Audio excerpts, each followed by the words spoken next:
Hi, I'm Toria Renee, aka Coach T, and I am excited to walk alongside you as you journey to become the very best version of yourselves.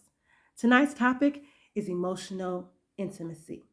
I'm sure that if you think back on the earlier days of your relationship, you can recall the experience of emotional and physical tunnel vision, being magnetically drawn to each other in a moment, and even feeling like the whole room stood still and time just completely stopped whenever you were together. As intoxicating and awesome as those feelings felt to you, I assure you, it is not the same as the experience of true emotional intimacy. Emotional intimacy develops over time as you and your partner learn to balance being separate individuals with maintaining a connection with each other. As you develop a healthy sense of I and we, because it takes both, you are able to respect and even value your similarities and differences. As a coach, I have seen couples who have become so disconnected to one another that they really end up living independent, parallel lives, even under the same roof. They typically tend to feel more like roommates rather than romantic partners. But at the other end of that scope, I've also seen couples who have become so dependent on one another that they seem to have lost their own sense of individual identity, which will always make you feel like something is missing, like a part of you is missing. But in a healthy relationship, you will experience an interdependence that allows you to balance depending on yourself, along with being vulnerable enough to depend on your partner. That is the healthy connection that you need in order to have a successful marriage. So, what is it really like? What does it really mean to be connected? A romantic connection is when two people find an emotional connection with each other.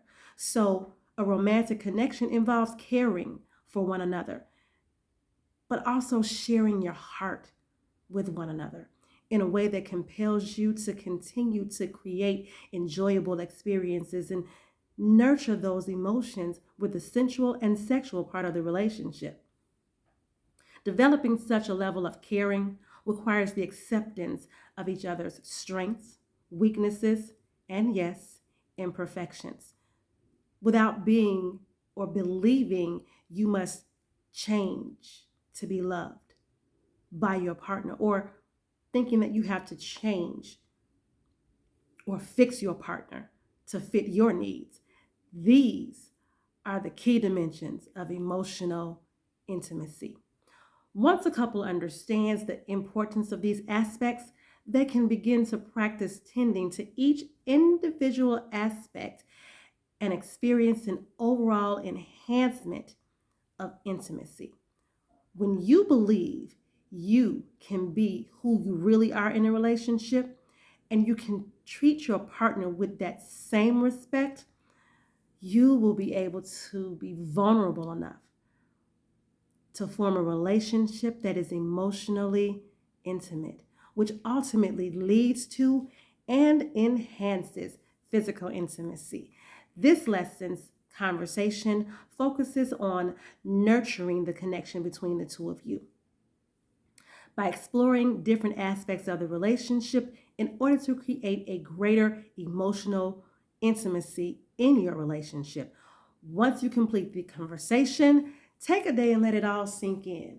Sit with it for a little while.